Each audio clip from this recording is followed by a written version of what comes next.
We're going to ask Paul and Jerry from Another Fake NewsCast to join me on the stage now. We're going to talk about some fake news. So welcome to the stage with a round of applause!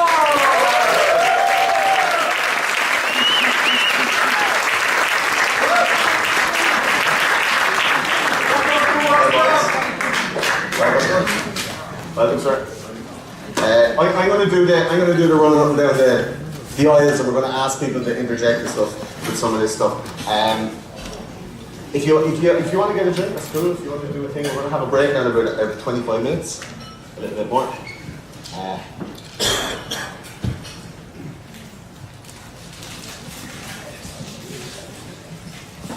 And so, white is right. No, it's not. That's not what this is. That's, again, if you walked in at the wrong time. It was a good job, that. We did it. So lads, welcome to the show. Thanks. For anybody that doesn't know, you have a podcast, Another Fake NewsCast. Can you tell us a little bit about that? We look at fake news, we look at politics, we look at the stories that aren't being told by the media, or the stories that are being told by the media, and where they come from, or who benefits from the stories that are being told. Yeah, well, what we try to do with the podcast is make sure that everything we're talking about, all the sources and that are all up on our website. So we try to prove the points we're making with statistics and measurable science and stuff. So it's not all about hearsay. Sometimes you might have opinions about things like the war on drugs, for example, that aren't actually borne out when you look at the facts. So we like to look at the facts. I think anybody that's listened to our show, it's a bit looser. Our show is a little bit loosey-goosey, and we kind of speculate on both sides, and we kind of talk about the facts, and really pull them apart. That's why they're 5 to 8 hours long. But we go through everything, and we try to, it's not full of just like rambling stories of wanking. Well, not all of them. And you guys really drill down into proper facts, like proper, this guy did this, and he worked there, and it's all measurable, and it's all, you have a website as well, anotherfakenewscast.com, and all the sources for all their stuff is there. And it's magic, like, to see that somebody's doing that, and it's some of the episodes you have are mad at, and it's like, what are some of the episodes you've already done? Like the most recent one is all about HSBC and their ties to the British government and the arms trade and stuff, what's going on in Saudi, and it ties in with Saudi Aramco. They're about to have the biggest stock market float in global history. That kind of thing, light-hearted stuff. Dead exciting stuff, that's what I go for. That I think is another barrier to getting that information into your brain. Like, it's just so, like, it's like tax, fucking reading that tax and you're just like, let some other country do that. Like, you don't want to do it, and then you just trust that this other lad is doing the right thing, and then you get a slip and some money is in it. Like, you guys go deep into these things that the news kind of touches around, but like comedy podcasts don't really get into it because they're too mad heavy. Like, I mean, we still try to be a comedy podcast. Yeah, how do you make a comedy show out of the Sandy Hook fucking school shooting? Like, you just make dead jokes. Yeah, of course. So one of the things that you wanted to talk about is one of the most recent shows that you had on your show. Yeah, so I mean, the thing that we're going to talk about touches on exactly what you were talking about, which is where fake news comes from, or who is involved in the adverts, the Facebook shit that you see, the ability to sway people's opinion, public opinion, and the companies behind it, and the people who are involved in that.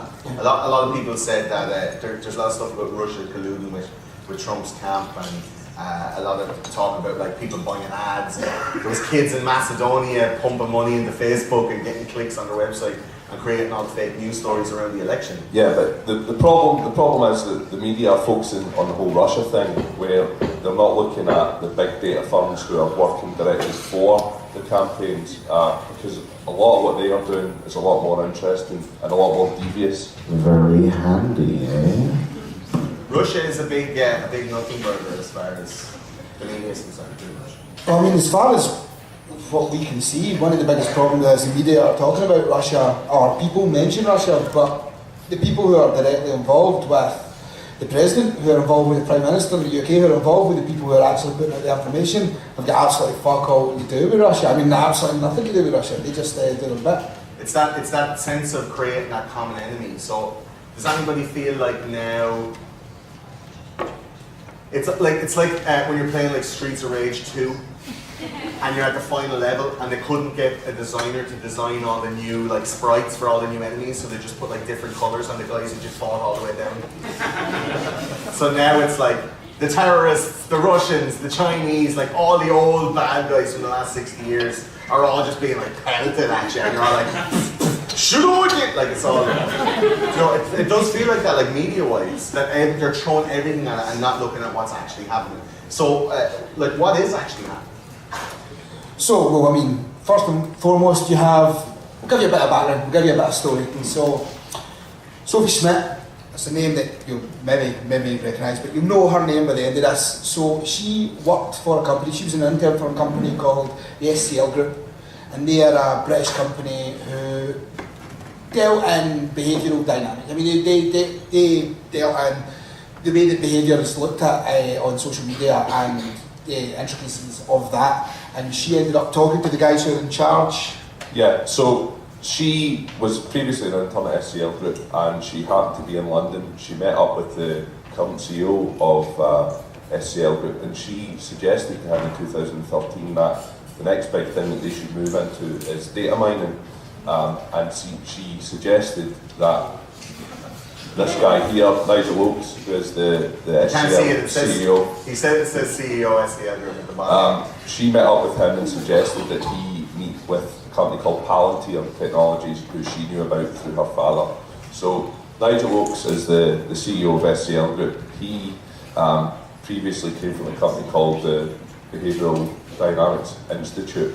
BDI, they were a company that was set up to look at the way that people interact, look at the way that they use Google, and look at the way that they use the internet in general, and they essentially to model behavioural statistics on people. That's where they went. So all that shit that you guys were putting your hands up about Pinterest and Facebook and all that stuff, like it is actually happening. Yeah, I mean, like for real happening. So exactly that. When you're talking about people hearing you talk on your phone, that's essentially what he set up a company in the 90s to do. And once he got enough information from it, he went off and set up his own company that he can make money off, called SCL Group. Yeah, and that stands for Strategic Communication Laboratories. It's also fucking generic and vanilla. It's like, where do you work? Strategic Communication Laboratories. What do you do? What they were looking at was mass behaviour and how to change it. So at PsyOps, essentially, right? They were involved in working in a lot of different election campaigns in a lot of third world countries and trying to influence them to make sure that people got the result that they wanted. But what they hadn't moved into was the data mining, which was where Palantir came in. That's the next one. So Palantir. This prick. Palantir are an interesting company, right? Because they hold the contracts for the NSA and for GCHQ for data mining. So this is where we're putting the NSA and Facebook in the same bed. Well, see what Snowden said. When Snowden said, when Snowden said people are collecting your data and they're listening to your phone calls, it was him. Like it was him. That's the guy right there in his company. That's who was doing that. Edward Snowden leaked documents specifically about Palantir and about how they were using surveillance against US citizens. It was totally out of order and illegal and everything else. Although what cracked me up was that everybody was like, oh my god, I can't believe that they're actually looking at my emails and my Facebook and stuff. I'd always assumed that they fucking were, personally. We did an episode on Snowden and Assange, and we talked about GCHQ, which basically has every bit of data from everywhere going through it. And if you have a company then, like Palantir, who were able to create a system to sift through that and take out all the relevant information. But Peter Thiel himself, he's worth 2.6 billion, and you'll know him because he is one of the founders of PayPal, alongside Elon Musk. He's a friend of Musk, but he also owns 10% of Facebook. He was the first person to invest into Facebook, and he owns 10% of it, and he's on the board of directors. So the man that the government pay to collect data on all of us also owns 10% of Facebook. And it's on the board of directors at Facebook. He was the first outside investor to buy into Facebook in 2004, and he still sits on the board. I just want to check in with the audience. You know this is a Scottish accent, right? I'm not having a stroke. That's not what's happening here, Chris. One of the funnest things at the weekend was making Jerry say purple burglar alarm. Purple burglar alarm.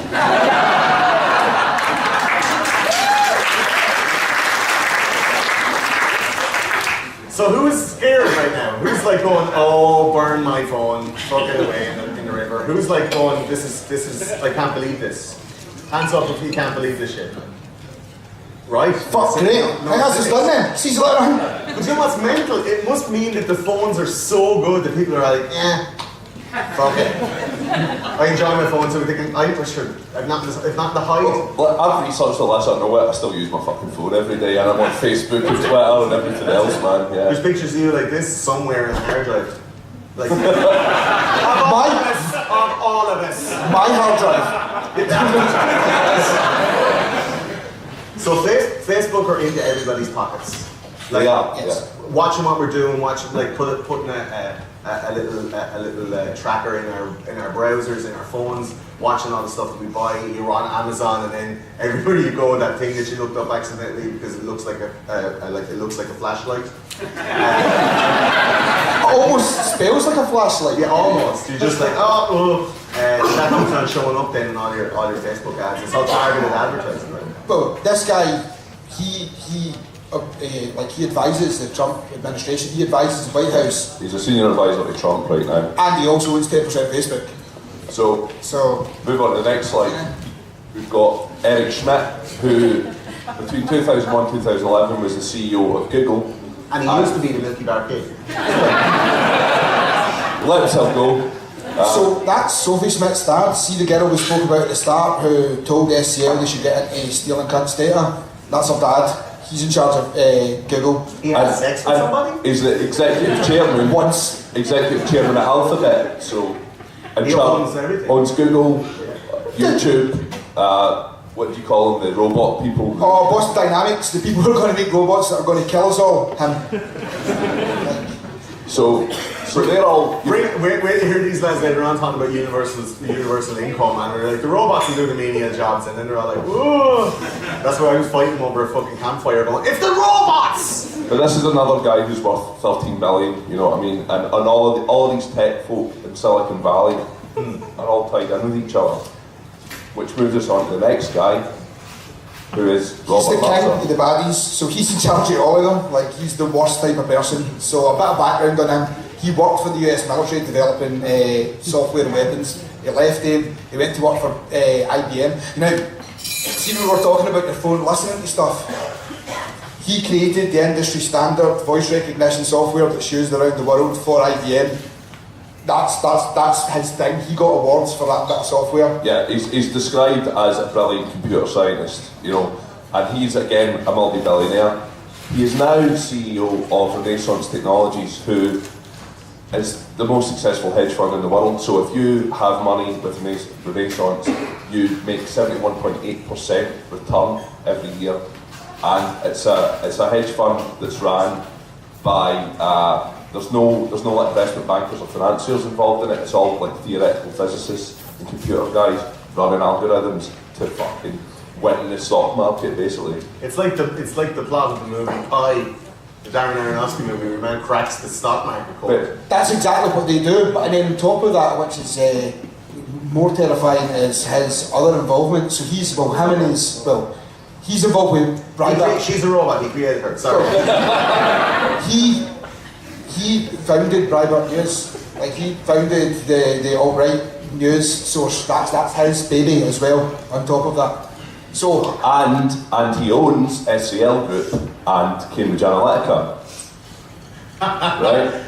Fuck. He's like the bad guy at the end of the new Bond movie. And he was the single biggest donor to the Republican campaign in 2016. He gave 22.5 million to Trump, and Ted Cruz, prior to him, you know, the Zodiac killer, he gave 22.5 million to their campaigns. He also donated 7 million to the Leave campaign, the Brexit campaign in Britain.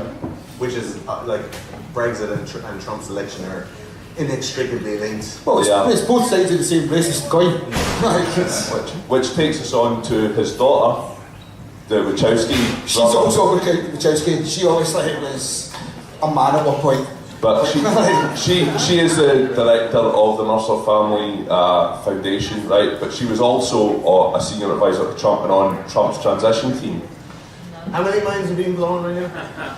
It's getting deep, right? The shit's going, right, okay. Right, so her and Kellyanne Conway and Steve Bannon, it was part of the conditions of Robert Mercer bankrolling Trump. These three have to be on your team. So that's why Trump was like, you are fake news. Bannon, come on in.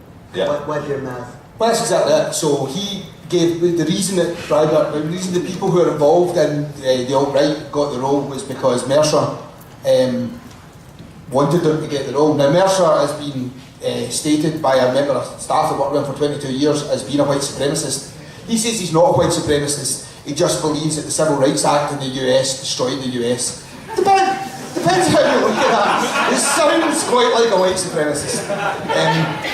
But that's his genuine belief. There's a court case at the present moment. That's a member of staff of a company that has zero turnover of staff, but he gets sacked for saying Mercer's a racist. And he also founded private news, so he's a racist.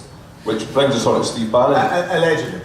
Allegedly. That's your personal opinion, right? And this man is a white supremacist. This man thinks he's superior to every single black man, Chinese man, Asian man. Like, that is the face of white brilliance right there. I think, does Steve Bannon not always Looks like the face of white wine. He just always looks like you've just walked in and caught him masturbating. Yeah. There's a guilt behind the eyes. But Steve Bannon is like a friend and like long-time associate of Robert Jerry. Mercer. No. Me and him don't get on. He's an ex-vice president of Goldman Sachs. Yeah. He is the ex-vice president of Cambridge Analytica. He was the executive chairman of Breitbart News as well. He's also ex-US military and he worked in the Navy as well, so he comes from a naval background before he decided to go proper racist. So he's deep intelligence, right? Yeah. That's a loose fucking term right there. No, but I mean, like, the intelligence community, he knows the inner workings of all of that. Yeah, and that brings us on to Alexander Nick. So Cambridge Analytica we've just been talking about. Cambridge Analytica are the sister company in the US of SCL Group, so they do all the same stuff, all the same data mining. 16 million of the 22.5 million that Robert Mercer put in the Trump campaign was spent with Cambridge Analytica. So what did Cambridge Analytica do? So they are SCL Group. The SCL Group that we spoke about before, that's SCL Group US. What they done was they rebranded themselves. They weren't allowed to be involved. So essentially, bit of boring bit, but essentially you can't be involved in US campaigns for the president if you're not a US company. So then what you do is you set up a subsidiary company, call it Cambridge Analytica, get it funded by Robert Mercer, who's already funded the Trump campaign, and you can then collect data and you can then put out information to the US citizens as an American company. But in terms of practically what they do, for the 2016 election, this company had 5,000 data points on 220 million US citizens. So all based on the things that they liked on Facebook. What Cats. So for every man, woman, and cats. child in America, they had 5,000 pieces of information. on 220 million people, yeah. So, and in fact... Is there 5,000 pieces of information about me? I couldn't... 5,000 different porn clicks. And what they do with It's all that, the same stuff. what they do with that is they build a psychological profile of an individual. In fact, there's a wee video here that we can watch of your man talking. There's a point where he smiles here, wait till you see it. It's like, he knows. He looks like a rapist Stephen Merchant to me, personally.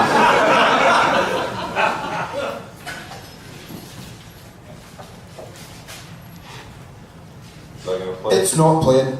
Have you got internet? I do, it's logged on. Should be playing. There we go. Just give it a bit of a wipe. Look at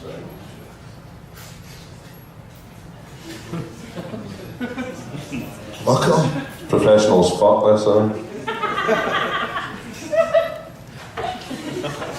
Something happened? No?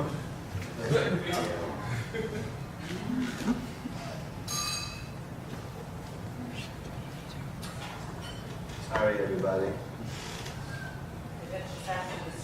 Yeah. sound. Right, okay, anyway, basically it's just him talking about the sort of methods. They will target people based on the particular psychological profile that they have. So maybe they have 30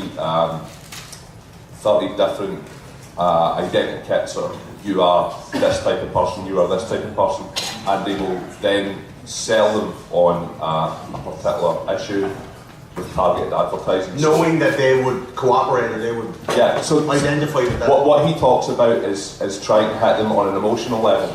So it might be about gun control. I can change your mind about gun control in a different way that I can change your mind or your mind or your mind, because we're all different people. But they have basically worked out who is most likely to respond to certain types of targeted advertising. Do you think that's why Facebook started putting in those like extra emojis, because like and not like? Yeah, well, it just means that they can collect more data. I mean, that's essentially what it says. We can take something like gun control and we can say, like, the 5 people on the front, I can give all of you a different advert that still says that gun control is a negative thing, but it's all based on your sensibilities. So it's based on the fact that, you know, like, one of these is racist and one of these isn't, and one of these likes cats, and one of these fucking hate cats. I can give, I mean, gun control and cats is going to be a difficult. That was a poor example in hindsight. But yeah, generally speaking, that's how they do it. They can just take it. They can give every single person the same outcome, but with adverts that matter to them. And that's their bit. 16 million is a lot of money. You're not going to spend 16 million on something that doesn't fucking work. You know what I'm saying? Now, as well as doing that stuff for the Republican campaign, Alexander Nix is also on record as saying that they worked with the Leave campaign in the UK. Alexander Nix is also on record saying that he didn't work with the Leave campaign in the UK. Yeah, because what happened was the Electoral Commission started to investigate the work that had been done within the Leave campaign in terms of this big data stuff, and as soon as that happened, whereas previously they'd been posted about all the great work they'd done for the Leave campaign, as soon as there was an investigation, it was like, I really did fuck all for them guys, see you later. To give you an idea as well, what also happened was all the stuff that we spoke about with the Smiths, all of that existed on an article that we have a copy of, and then now if you search for that article, their names have all been removed from the article. Like, there is a piece of information at the top of the article, and Irwin says that they're in the middle of a legal dispute, so everything to do with Google was in the middle of a legal dispute. We have that copied. Yeah, this is the thing I wanted to talk about earlier on, like Google censorship and stuff like that. But they're censored, that's censored in real time, so we've got, I mean, I've sent an email to the Orwellian memory hole, like everything exists on the internet, we're not remembering anything, we're not relying on like written down sources really anymore, and everything exists under the umbrella of Google, like you search it. But with their SEO and with their algorithms that they have, when you're typing in something, they can bury something that they don't want you to find through your search terms. Well, that's it, because what we all now do is we don't remember things, we index things, so we know that a story exists about Cambridge Analytica that was written about fucking Google, so we Google search that, but we only know that much information because the rest of it is all there on Google, so I don't need to fucking remember any of that story anymore. I only have to remember the index. I remember Google searches. I work in IT and I now remember Google searches. I can fix anything because I'm fucking better at Googling than most of it. That's it. You know what I mean? Because you remember it and you don't have to remember the fix anymore, you only have to remember the keywords. The Leave campaign brings us on to the next slide, which is, this was literally the most flattering photo that we could find of this man. He is a buffoon and frog-eyed racist. But yeah, he was a close personal friend of Robert Mercer and Donald Trump, obviously. Was involved in the Leave campaign quite heavily. The Leave campaign spent at least 5 million with a company called Aggregate IQ, who are from Canada, which obviously has no relationship with SCL Group or Cambridge Analytica, apart from the fact that their registered address is the same as SCL Canada, and their phone number is the same as SCL Canada. But now SCL Canada doesn't exist anymore, and you can't search for them online. And if you phone up Aggregate IQ and you ask them if you've got anything to do with SCL Canada, they say, I'm not talking to you. He doesn't live there anymore. If you phone me, I will murder you and everyone you know, so you try not to phone them anymore. Like that's mental. So yeah, the various Leave campaigns spent the vast bulk of their money with Aggregate IQ. Now, if we look at the Republican campaign, What is Aggregate IQ? they're exactly the same. SCL Group, just under the... Yeah. Well, it seems to be, certainly. I mean, we can't say 100% definite because, well, they have me on LinkedIn and they email me regularly. This is what happened. The lads were researching the show, and we talk online sometimes, like, we're trying to share sources and stuff like that. And the minute they released the show about Cambridge Analytica, all the people from Cambridge Analytica started offering them jobs, following them on LinkedIn, started looking up on Facebook. It got a bit weird. I mean, that's not even a joke. I actually do have now people on my LinkedIn from Cambridge Analytica who added me after we dropped the episode and they sent me some emails at work. I'm waiting for a whistleblower.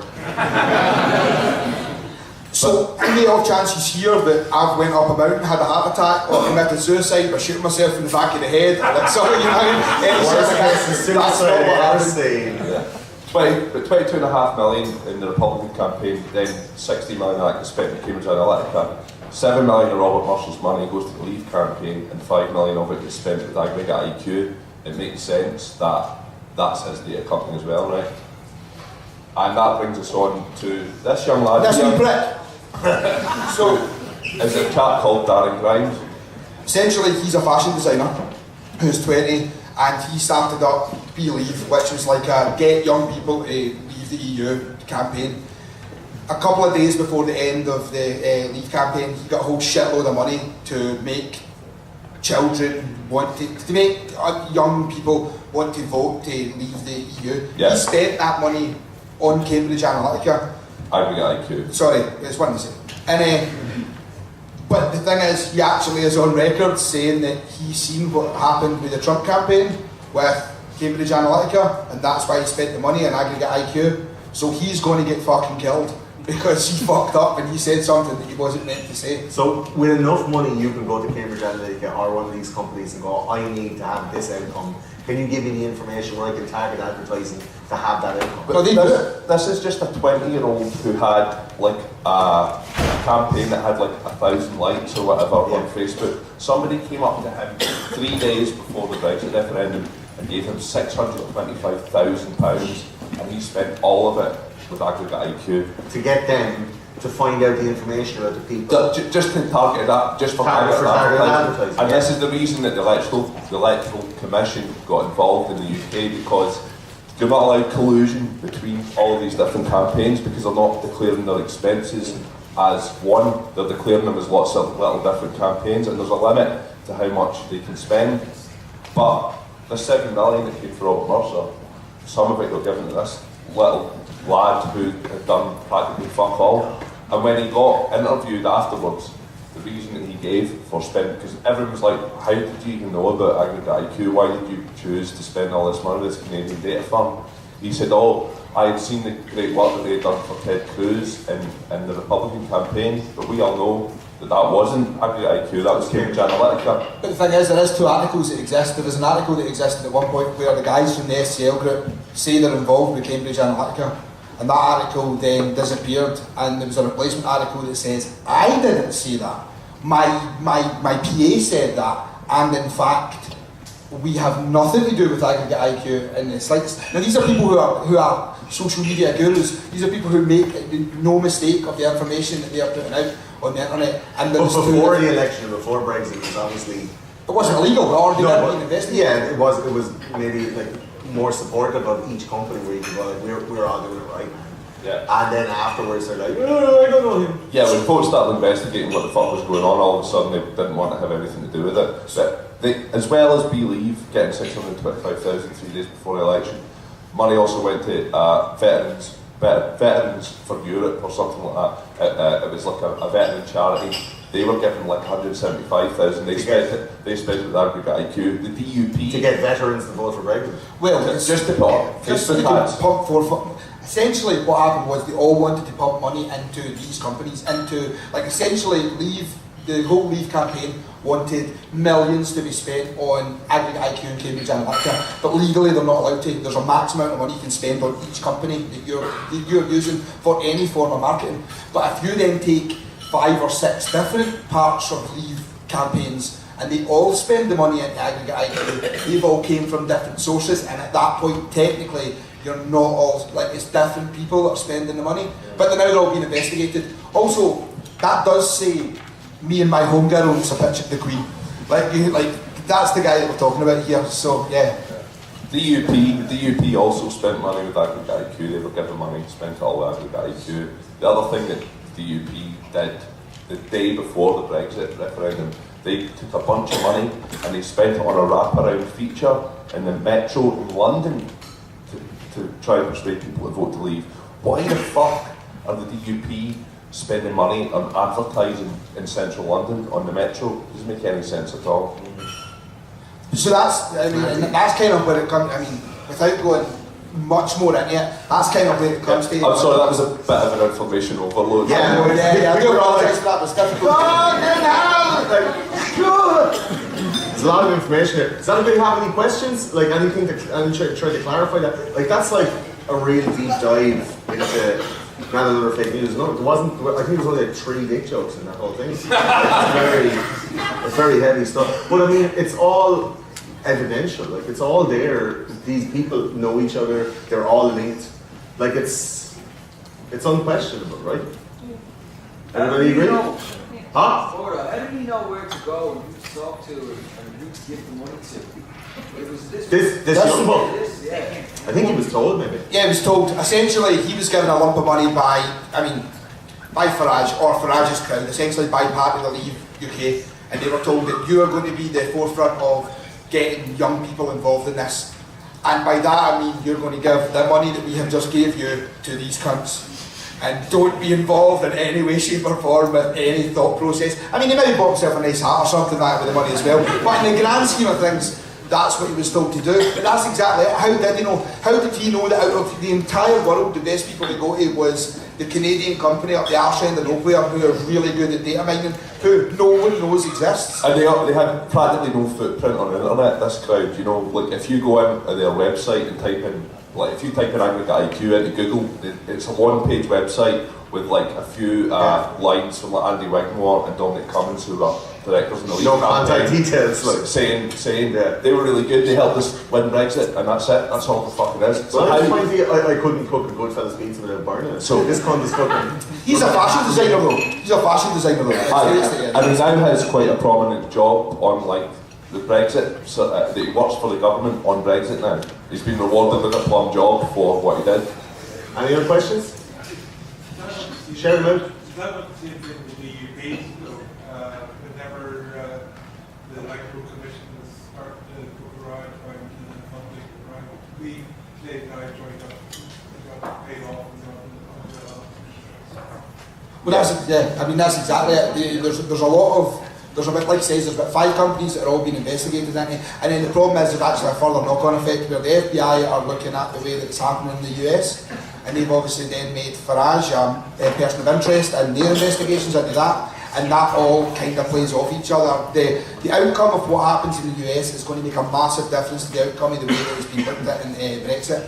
But that's the people who are on your Facebook. Those people are the people who are watching what you're doing. Like, that's the stuff that Snowden warned us about. That's the stuff that the guys who are doing voice recognition are the same people as all these people. That's all fact. That's all information that's available to you. And they do it in front of your face. The whole of the season 5 of those conspiracy guys, like, started off with propaganda and worked its way through. Like, we're going into season 6 now, talking about like the petrodollar and like the Chinese property market and these kind of things. Like, where it is a big long plan where they're going. We have to come to a certain point at the end. And while we're all fighting amongst ourselves, infighting and, you know, cultural Marxism, and everyone's like boxing each other about like Black Lives Matter and, you know, what toilet you want to fucking piss in. Like, they're doing all this shit behind the scenes. Like. Money talks, though, right? Money talks, and it's the most powerful people with the most money. What the political outcome that they want, they're now in a position where they can engineer it. Any other questions before we go for the break? Yes, sir. Hold on a second. This is Dapper from Discord. I'm wondering how these companies benefit from Brexit and why they want Brexit to happen. Because loads of people are paying them a shitload of money and most of them are racist. On the most basic term, like, I mean, essentially they are funded by people who have got so I can't say 100% legally, but the guys who work with Robert Mercer who have lost their job have said that he's a white supremacist outright. there's lots of quotes in the legal dispute at the present moment that he said directly on the telephone. And telephone? What fucking age am I? Anyway, but yeah, so he said on You can listen to the podcast on the wireless as well. yes, Morse code, that's the only way I fucking operate now, they can't steal it. But yeah, so he has an agenda, and his agenda is essentially he's not fond of anyone that's not white, and he's also got lots and lots of money, and he's been paid lots and lots of money to push that agenda. And there's a lot of cognitive dissonance around Brexit that people are saying it's like a nationalised movement, the same as America, because they want to pull all the industry back. It's kind of like indicating there's going to be a global crash, and the sterling is going to want to stay strong, the dollar is going to want to stay strong, they want to be able to provide for themselves and not rely on this like United States of Europe. Also, it opens up opportunities for America to have a direct trade deal with Britain. Is it going to try and bring Britain and the UK closer together? Is that what they're trying to do? I believe so, yeah. So take them away from Europe and then turn Britain into like another mini America. So I mean, just an extra state, a new state, you know what I mean? Like, just, like, we've got, so obviously, Farage is still in politics right now. Farage was in charge of UKIP. Brexit's already happened. What does UKIP, like, UKIP isn't a thing anymore. UKIP, I mean, the whole point of UKIP... Farage ran away. Well, he didn't run fucking far, man, you know what I mean? Like, he's still involved, like, and that's, I don't know, like, honestly, I believe that that's what the scenario is, that's what they want. He's friends with the people who are at the top. There's people who are, they're the new world order, right? They are the digital data holding new world order. The digital oligarchs, right? The digigarchs. The replacement, fucking trees and oil and stuff doesn't matter anymore. Like, we don't need that. We can have electrical cars. We You can need have stuff. Like Yeah. the JP Morgan episode. You want stuff. information. We have another question here in the front. Can we or can we not take it then that the Remain campaign were using money in the same way or using technology in the same way? Because we're all focused on the Brexit, but I'm just wondering about the other side or how information. Do you know? I know we're Yes. against Brexit, etc. I mean, yes, you would imagine that they are. I mean, like, so the problem is, when we've been looking at it, we've been looking at specifics, you know what I mean? We've been looking at specific companies. You can only imagine that the other side of the spectrum are also doing something very similar. Just so happens these guys are more prolific at doing it. They've been involved throughout Africa, throughout India, throughout Asia, and installing certain governance for different people. And they this is something that's on the internet, they openly admit it. So that's why we looked into them. The logic is that everyone's doing it, just they're doing it better. The recent Kenyan election that was overturned, like they had the Kenyan election about a month ago or 2 months ago, they declared it null and void because Cambridge Analytica had been involved in the campaigning and they're investigating that at the moment. But their government had a bit of integrity to do that, though. Yeah, I think they had the laws as well. The problem that you have at the moment is that the legal framework is kind of behind the technology, so it hasn't caught up yet, which I think is a lot of what the Electoral Commission in the UK are looking into right now, is to try and figure out what is okay, what's not. If you put an advert, say for example on the television, like a political broadcast, or you put an advert in a newspaper, it's there to be held up to public scrutiny whether or not it's conforming to the legislation. If you, however, have a personally targeted advert which is just going out to just you on Facebook, how does anybody else know exactly what it says and whether what it says is conforming to the legality of the situation? So more regulation around social media and the internet. We're going to lock it down. I'm not saying that that's what we want, but that's what they're going to do. I mean, I don't like the sound of that, boys. I don't like the sound of that, boys. Anybody else have any questions? We have one or two more questions before we go for a little break. Anyone else have any questions? If you're far away, I can saunter to you. Anybody else wondering what the fuck is going on? No? Got Lee? For you guys, because you know about it, is Brexit with Corbyn in charge better than Corbyn in charge of Britain within Europe? Will he have the freedom to really do, you know what I mean? See, it's a difficult one for us, right? Because obviously we are Scottish, and Corbyn doesn't give a shit about Scotland. Like, he doesn't, like, Corbyn is a socialist. We are left-wing leaning, as you're more than aware, Lee, and that's why I think it was possibly a bit of a loaded question. But yeah, so I would rather have Corbyn in charge of the UK under any circumstance than I would the current Tory government that's bleeding us dry and literally raping all our resources. So him in charge of Brexit is going to be better, in my opinion, than the Tories. And I say in charge of Brexit, but that's loose as fuck, man. Essentially, they're just saying that anyone to show up to just say things, and it doesn't really matter. Corbyn in charge is going to be better than the Tories in charge, no matter what the outcome is there. But Corbyn and the Tories don't give a fuck about Scotland, so then we've got a different opinion further that again. Like, yeah, if it was up to me, Scotland would be independent, but we shat it. I need some kind of socialist, like Republican, military of some description. Maybe like an army? Just like an army. Just provisionally, though.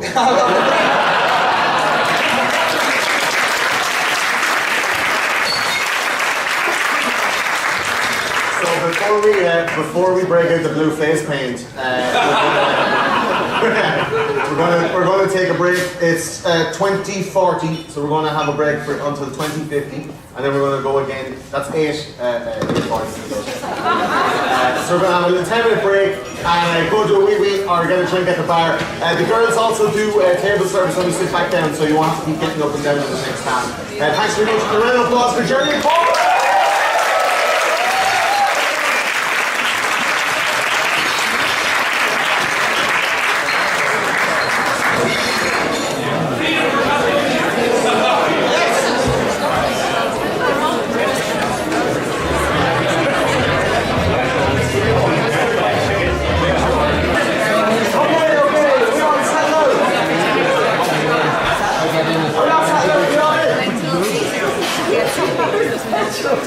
Oh, conspiracy theorists now, come on.